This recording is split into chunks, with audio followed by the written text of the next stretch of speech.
Je vous avais prévenu, et ça y est, on y est. Je l'avais annoncé. Hein. Alors encore une fois, je suis pas devin, seulement je sais mettre des éléments bout à bout et voir vers où ça nous dirige. J'attends pas d'être dans le mur pour me dire « Ah mince !» Si on avait pu prévoir. Non. Je vois que la voiture prend de la vitesse, je me dis elle va dans cette direction-là, il y a un obstacle, il serait temps qu'on freine. Et je vous avais prévenu que l'agriculture française allait en arriver au moment où elle ne nourrirait plus le pays, parce que les politiques successives font que on s'aborde l'agriculture française, avec un ministère de l'agriculture et de la souveraineté alimentaire qui du coup n'est plus assurée, puisque nous sommes en régression de 82% depuis l'année dernière sur la bouffe que l'on produit. Et ça, pour nos politiques, ça sera une preuve. Ils diront, voyez, on n'est plus capable de se nourrir. C'est bien la preuve qu'il faut aller vers le Mercosur. On va faire le tour de tout ça. Et bien sûr, bien entendu, n'oublie pas, le tracteur à thon est en cours. Le tracteur à thon, qu'est-ce que c'est? Non, calme-toi, ce n'est pas un raton sur un tracteur. C'est une cagnotte qu'on a ouverte pour aider un agriculteur. Je te mets tout ça, tous les liens, dans le commentaire épinglé. Je te mets le lien de la vidéo qui parle du montant de la cagnotte qu'on a actuellement collecté, le lien du short qui parle de cette histoire, de pourquoi on met ça en place, et le lien de la cagnotte. Tu verras tout ça dans le commentaire épinglé. Donc si toi aussi t'as envie d'aider un agriculteur, fais-toi plaisir, c'est par là que ça se passe. Et nous sommes sur le site Réussir, nourrir votre performance. C'est un agriculteur qui m'a envoyé ça. Il m'a dit là c'est chaud. Là c'est chaud, on va dans le mur. Mais moi ça fait 1 an que je vous l'avais dit. Ça fait 1 an que je vous avais dit ça. Et on y est. Nous allons revenir à la balance commerciale agroalimentaire de 1978. La France n'était alors pas autosuffisante, alerte Sébastien Windsor. Le président de la Chambre d'agriculture France a alerté ce 18 septembre sur la dégradation du commerce extérieur français sur le secteur agroalimentaire à l'occasion de sa conférence de rentrée. Je rappelle, la France n'était alors pas autosuffisante. Je rappelle. Voilà là où nous ont mené nos politiques françaises, européennes, etc. à détruire notre agriculture. Après un excédent de 4,9 milliards d'euros en 2024, soit le plus faible depuis 25 ans, parce que là vous pourriez vous dire « Oh, ça va, on a 4,9 milliards d'euros d'excédent ». Non, c'est le plus faible depuis 25 ans. La France pourrait voir sa balance commerciale agroalimentaire frôler le déficit en 2025. On y est, ça y est. Les bilans sont tombés, c'est avéré. Selon Thierry Pouche, économiste responsable du service études économiques et prospectives à Chambre d'agriculture France. En cumulé, en fin juillet 2025, l'excédent commercial agroalimentaire de la France se fixe en effet à 1,2 milliard d'euros, soit un recul de 82% en 1 an.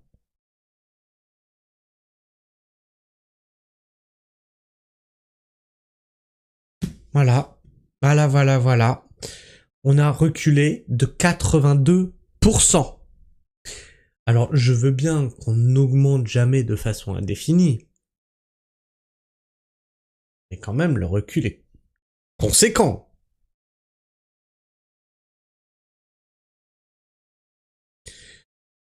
Les chiffres parlent d'eux-mêmes. Comme disait je sais plus quel ministre, les chiffres ne mentent pas. Annie Genevard, un commentaire, quelque chose à dire là-dessus? 82% de recul, on fait quoi? On laisse l'agriculture française mourir? Ah non, pardon, vous êtes ministre de l'agriculture ou ministre de la souveraineté alimentaire? Ça pareil, je vous l'avais prédit et ça arrivera. Ils ont renommé il y a 2 ans le ministère de l'agriculture et de la souveraineté alimentaire. Et je vous avais prédit que, au fur et à mesure, ils vireront agriculture et ils parleront plus que du ministère de la souveraineté alimentaire. Et je vous avais dit, souveraineté alimentaire, vous allez le voir de plus en plus employé dans la bouche de nos ministres, dans la bouche des syndicats, la FNSEA ne fait que ça, de parler de souveraineté alimentaire. Annie Genevard ne fait que ça, parler de souveraineté alimentaire. Macron, quand il parle de Mercosur, il parle de souveraineté alimentaire. On y arrivera. On va revenir à la situation de la balance commerciale de 1978. La France n'était alors pas autosuffisante pour son alimentation, alerte Sébastien Windsor, ce 18 septembre en conférence de rentrée de Chambre d'agriculture France. Des importations en hausse de 16% depuis janvier, ce n'est qu'un début, le Mercosur est pas encore là. T'inquiète pas, tu vas voir ce qui va se déverser sur la France. Tu peux déjà mettre la clé sous la porte. Une dégradation de la balance commerciale agroalimentaire qui s'explique par une augmentation limitée des exportations, plus 1% sur les 7 premiers mois de l'année par rapport à l'année précédente, face à une progression beaucoup plus marquée des importations, plus 16%. T'inquiète pas, ça sera encore pire. C'est-à-dire que t'apporteras toujours à peu près la même quantité pour avoir encore plus de produits qui rentrent sur ton territoire. T'inquiète pas, ça va bien se passer. Et tu finiras par exporter de moins en moins, puisque plus les fermes vont fermer, plus on aura du mal à exporter. Sur la période, notre déficit est de 1,2 milliard d'euros avec l'Union européenne, et notre excédent est de 2,3 milliards vers les pays tiers, mais en chute de 50%, précise Thierry Pouche.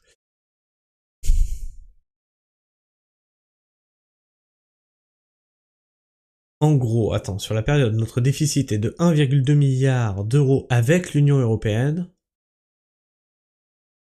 Donc sur le territoire européen, j'imagine.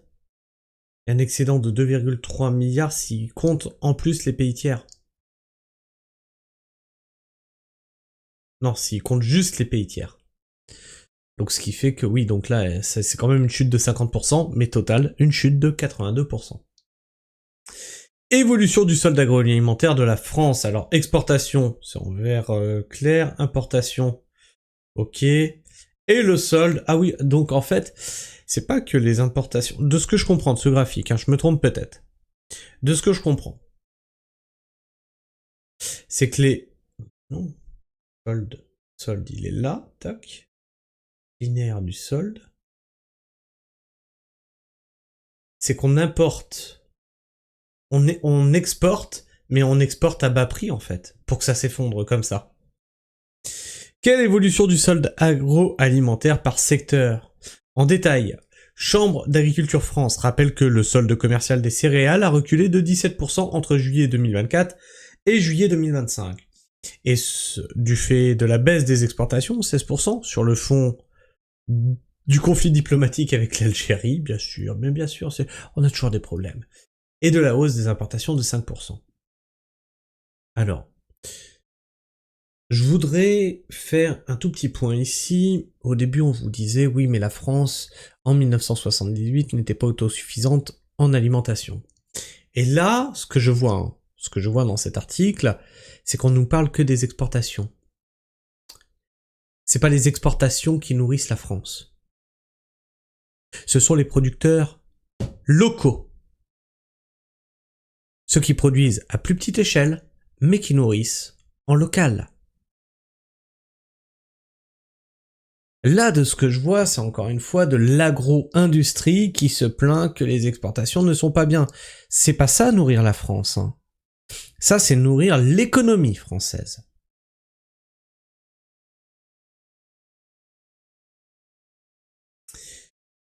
Les produits laitiers se positionnant généralement sur la 3e place du podium des secteurs agroalimentaires les plus excédentaires ont aussi vu leur... Alors ça, je vous en avais parlé, c'est une aberration.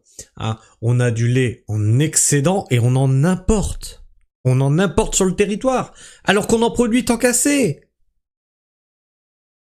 Ont aussi vu leur excédent chuter de 37% entre juillet 2024 et juillet 2025. Du fait du faible augmentation des exportations, plus 2%, contre une hausse des importations de 19%. Comment ça se fait qu'on a une hausse des importations de 19%, alors que ce produit est produit en quantité largement suffisante sur notre territoire pour inonder tout le territoire français. Expliquez-moi. On ne devrait pas importer un produit qu'on a en quantité. Je veux dire, je déborde de... Tu vas au Qatar, ils débordent de pétrole. Tu vas exporter du pétrole au Qatar, toi? Et ils vont te rire au nez, ils vont te dire, mais qu'est-ce que tu veux que j'en foute? Est-ce que tu veux que j'en foute? Pose un trou, j'en ai.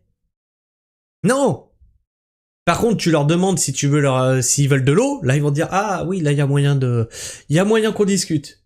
Non, nous, on est là, on a du pétrole, du lait, tu vois. On a du pétrole. T'as un pays qui nous dit, tiens, je vais t'en apporter encore plus. Et notre président, il fait, vas-y, on signe. C'est incroyable. C'est incroyable. C'est merveilleux. C'est magnifique. Si on extrapole, la courbe des importations va bientôt passer au-dessus des exportations. On va bientôt devenir importateur net de produits laitiers. Importateur de produits qu'on a en quantité suffisante. Excédentaire même. C'est une folie. Jamais mes grands-parents éleveurs en Normandie n'auraient cru ça. Commente alors Sébastien Windsor. Le secteur des boissons a vu pour sa part son solde commercial reculer de 3,5% entre juillet 2024 et juillet 2025 du fait d'une baisse des exportations de 3,6%. Face à la menace des taxes Trump, les acheteurs étrangers ont eu un réflexe de stockage ces derniers mois. Déjà déficitaire, le secteur des fruits et légumes, c'est nous ça c'est nous. A pour sa part sa balance commerciale s'enfoncer avec un déficit qui s'aggrave de 84%. Voilà, tout va bien. Mais ça, pareil, on le constate sur les marchés. On a une clientèle qui est en baisse. Alors, je vous dirais pas qu'on a une chute de 84%. Nous, personnellement, on a quelque chose qui tient l'équilibre. Et il se tient à l'équilibre cette année. Malgré de moins en moins de clients. Entre juillet 2024 et juillet 2025 pour les légumes et 11% pour les fruits.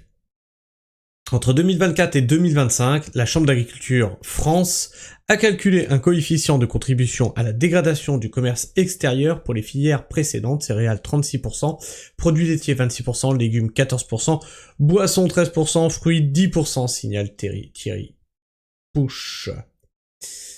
Des plans d'action à décliner dans chaque filière selon la Chambre d'agriculture France. Alors ça c'est pareil, quand ils vous disent on va faire des plans d'action, on n'est jamais concerné nous. Ah non, vous êtes une trop petite surface, mais je nourris les gens en local. Ouais, ta gueule. Pour de vrai. Exemple, ils avaient mis un plan d'action pour assurer les cultures, etc. On a appelé, ils ont fait ok, vous faites quoi? Bon, on fait des salades, on fait des choux, on fait... Vous avez combien de surface? Vous n'êtes pas concerné. Véridique. La PAC, on a appelé. Si, ils avaient revu la PAC. On a appelé. Ils nous ont dit, quelle surface? C'est possible. Mais le faites pas. Parce que vous êtes juste à la limite. Donc si vous avez un contrôle avec un contrôleur un peu tatillon, vous allez payer une amende. Tout ça pour gagner 300 balles par an. Par an, ouais. De Pâques. Dis non. Non, si c'est pour taper une amende après, laisse tomber, je connais le délire. Tu demandes quelque chose, on vient de te taxer après. Non. Donc on a dit non, voilà. Non, on est une petite exploitation. La DJA dans ton cul, oui, parce que Sabrina, elle était proche de 40 ans. D'accord? Il lui manquait un échelon pour pouvoir prétendre, chef d'exploitation, etc. Enfin, le grade du BPREA, quoi. Donc elle aurait dû faire 1 an de BPREA et arriver donc à 40 ans, et donc pendant 1 an on ne produit pas, donc on ne rentre pas d'argent, d'accord? Et arrivé à 40 ans, on lui aurait dit oui, vous avez passé votre BPREA à 39 ans, maintenant vous en avez 40, du coup vous passez plus, etc., etc. Et pareil, la DJA que je vous parle, c'est pas la nouvelle DJA, c'est l'ancienne DJA d'il y a 5 ans. C'est-à-dire la DJA qui dit que si tu te dégages pas un SMIC, dans les 5 ans, tu dois rembourser ta DJA. Donc tu n'arrives pas à te payer, il faut que tu rembourses ce qu'on t'a donné. Donc net, voilà, tout ça c'est que des trucs pour te casser les pattes. Faut bien en être conscient. Donc dites-vous bien que les petites exploitations qui vous nourrissent n'ont aucune aide. Vraiment aucune. Cette situation est-elle provisoire ou marque-t-elle une érosion structurelle de la compétitivité en France? Cette dégradation ne date pas de 2024, mais par contre on paye bien nos charges comme tout le monde. Hein. Ça ils nous oublient pas. Hein. Cette dégradation ne date pas de 2024, mais il nous faut une réaction agressive face aux attaques américaines, commente Sébastien Windsor, président de la Chambre d'agriculture France. Il ne suffira pas d'un débat pour retrouver la souveraineté. Je vous l'ai dit en début de vidéo, souveraineté alimentaire, ils vont vous le coller partout. Et quand ils vous collent ça, vous savez vers où ça va. Pour retrouver de la souveraineté, on va devoir décliner des plans d'action au plus près du terrain, poursuit-il, assurant que les chambres d'agriculture auront à cœur d'essayer d'être à la manœuvre pour avoir des projets de territoire. Les chambres d'agriculture doivent agir sur le levier de la perte de compétitivité à court terme pour aller chercher tous les euros de compétitivité, mais on pourra difficilement agir seul si la France et l'Europe ne nous aident pas. Bref, c'est encore des trucs où ils veulent rester dans l'Union européenne qui fait que d'enfoncer notre agriculture, mais ils demandent de l'aide tu demandes de l'aide à ton bourreau, toi, il y a quelque chose qui tourne pas rond. Et pareil, tu pourrais dire, oui, mais du coup, Christophe, contacte les syndicats à ce moment-là. Tu sais, les deux révoltes agricoles dernières, j'ai contacté les syndicats qui étaient en révolte. J'ai envoyé une liste de choses qui concernaient les petits producteurs. En disant à Patrick Legras, qui gère la coordination rurale au niveau national, ne nous oubliez pas. Il m'a répondu, ne t'inquiète pas, on se bat pour tout le monde. Il n'y a aucune mesure pour les petits producteurs. Tout est pour le gros producteur.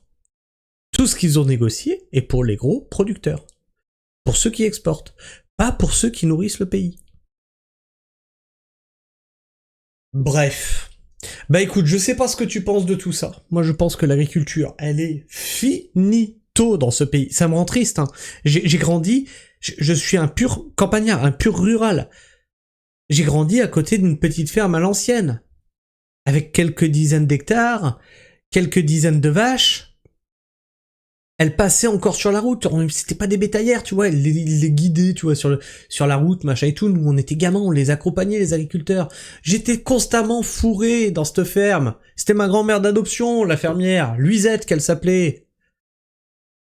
Parlez patois encore. On faisait les vendanges avec eux. Tout, on était tout le temps là-bas, tout le temps. On a vu le vin se faire presser, on a vu les vaches se faire traire. On a vu le lait partir au fossé, parce que, quota. Ouais, ça aussi, il faut que vous le sachiez. En gros, ils ont un quota de récupération de lait, et s'ils veulent faire enlever plus, c'est à eux de payer. Donc, plutôt que de le faire enlever, ils le balancent au fossé, sachant que dans des pays, ils crèvent de faim. Quand je vous dis qu'on est excédentaire, et on fait rentrer ça sur le territoire, plutôt que de prendre tout le lait de nos agriculteurs. Non, c'est une folie. Non, j'ai grandi à côté d'une ferme à l'ancienne. Je m'en inspire énormément pour le travail que je fais actuellement. Je suis triste de voir mon pays s'effondrer à ce point-là. Je suis triste de voir qu'on est en train de verrouiller toutes les petites initiatives qui seraient pourtant possibles. Ce que je vous dis, le maillage complet du territoire de petites fermes nourricières comme ça, c'est possible. Mais dans quelques années, ça sera foutu. On pourra plus. Ça sera verrouillé. Bref, je te laisse me dire ce que tu en penses dans l'espace commentaire, à partager ton avis, ton opinion, à t'abonner si tu es encore là en fin de vidéo, bien sûr, à partager cette vidéo autour de toi, à liker, à booster, c'est très important parce que YouTube et moi, tout ça, c'est pas une grande histoire d'amour, je suis shadowban, ils essaient de me censurer au moindre gros mot que je dis, je vous ai fait une vidéo qui s'appelle « YouTube menace ma chaîne », tu verras, je te sors tous les graphiques, je te montre qu'il y a réellement quelque chose, c'est indéniable, je suis factuel, moi quand je dis quelque chose, je me base sur des faits, tu le verras. Donc je ne peux compter que sur vous pour faire tourner mes vidéos, en les partageant, en les référençant par les likes et les boosts, Et je sais que vous le faites, je sais que vous le faites parce que je vois que j'ai des vues qui viennent de Gmail, j'ai des vues qui viennent de WhatsApp, j'ai des vues qui viennent de Discord, j'ai des vues qui viennent de Facebook, donc je vois bien que vous faites ce travail-là. Et je vous en remercie. Mais il faut absolument continuer pour sortir la chaîne de l'ornière et imposer à l'algorithme le fait qu'il nous re-référence. Il n'y a que comme ça qu'on pourra y arriver. En tout cas, je vous remercie pour le travail que vous faites. Sur ce, moi je vous fais la bise. Prenez soin du sol, bien sûr. Et restez pragmatiques. Ciao.